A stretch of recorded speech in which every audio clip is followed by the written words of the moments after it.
Delaos. Alors c'est Fred Delavier, l'auteur du guide des mouvements de musculation, Strange Training Anatomy aux États-Unis avec l'accent français. Alors là, on est à l'Iron Gym de Villenois. Alors là, il y a le patron. Gilles Pignero, force athlétique. Voilà, alors quelles sont performances? 10 champions du monde en force athlétique IPF. Voilà, et combien au 60 au total, 325, 215, 325. Voilà. Et avec Greg, comment toi? Bonjour, je m'appelle Grégory Bello, je suis vice-champion de France actuellement et j'ai fait encore du monde 2011 au développé couché en GPC France junior. Quelle performance? Avec une barre à 190 à l'arrêt pour un âge de 21 ans et en moins de 110 kg. Voilà, ça veut dire, en gros, ça veut dire qu'il travaille sans maillot. Pour les gens qui ne connaissent pas, en compétition, on trouve pas mal de... On trouve le maillot, c'est un espèce de tissu élastique qui vous maintient les bras serrés et qui vous paraît normalement à la base qui empêche de vous blesser. Donc il y a de plus en plus d'athlètes qui maintenant tirent sans maillot parce que c'est devenu presque des compétitions de fabricants de tissus plutôt que d'athlètes. Bien que les champions qui tirent avec maillot sont des monstres au niveau du triceps, parce qu'ils terminent le mouvement. Donc lui, il a été recordman du monde junior sans rien, sans matos. Donc il prend la barre, il la descend, il l'arrête, il la pousse. Ce qui est quelque chose d'énorme. Donc là, cette vidéo, on vous l'a fait, c'est pas forcément pour les powers de haut niveau, c'est pour tous les gars qui veulent progresser, c'est-à-dire le moyen, le gars qui débute même, et qui veulent arriver rapidement à des bonnes performances. Alors, on va vous expliquer les techniques de positionnement, on va vous expliquer les différences entre un coucher de force, un coucher de volume, même éventuellement un coucher pour le fight. Donc on va vous parler de ça, on va vous parler des méthodes de renforcement, comment augmenter ses perfs, comment bien se positionner, donc on va tout vous faire.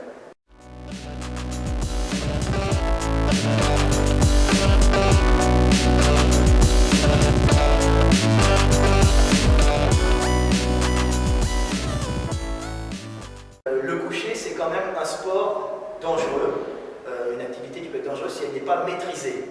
Donc on a vu pas mal d'accidents, il ne faut pas faire peur aux gens, on peut le faire sans risque, mais si on ne prend pas le minimum de sécurité au coucher, on peut avoir de graves accidents comme on l'a vu récemment avec un powerlifter qui est mort en Russie. Alors on va vous montrer là comment prendre une barre, la façon la moins dangereuse pour prendre une barre. Alors Greg, on va vous montrer. Voilà. Alors on va vous montrer la mauvaise prise, ce qu'il ne faut absolument pas faire. Quelle est la position de main? On appelle ça une suicide grip. Voilà.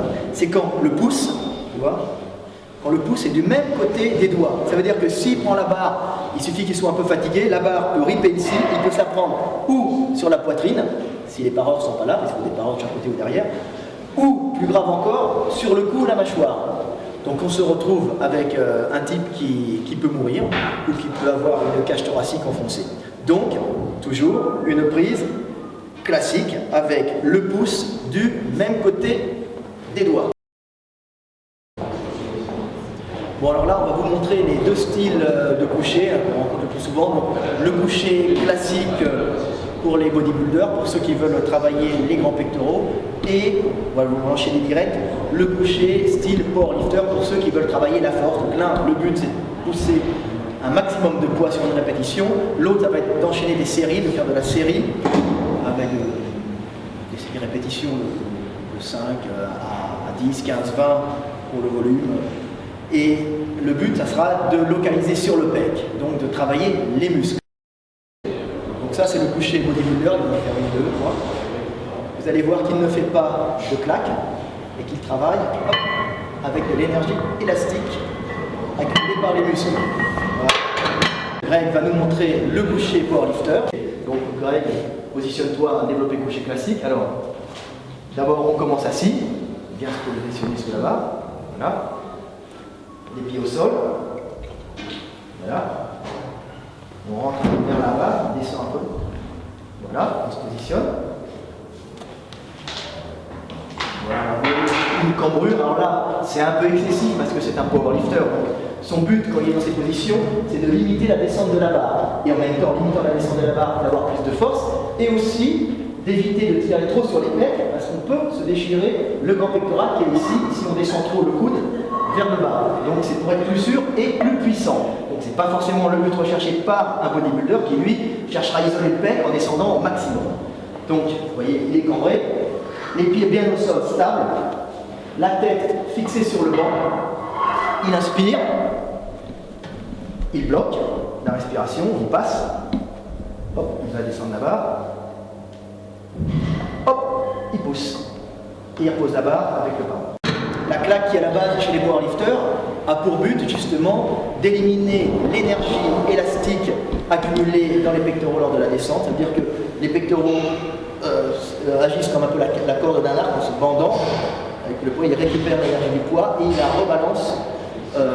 la rebalance lors de la poussée. Donc vous avez l'influx nerveux plus l'énergie élastique accumulée dans les muscles que vous êtes en bodybuilding. Et quand vous êtes en powerlifting, vous posez la barre. Normalement, c'est pour justement éliminer cette énergie et travailler uniquement à l'influx et montrer qu'on a le plus d'influx, plus de force. Donc voilà. Donc c'était pour vous montrer les techniques.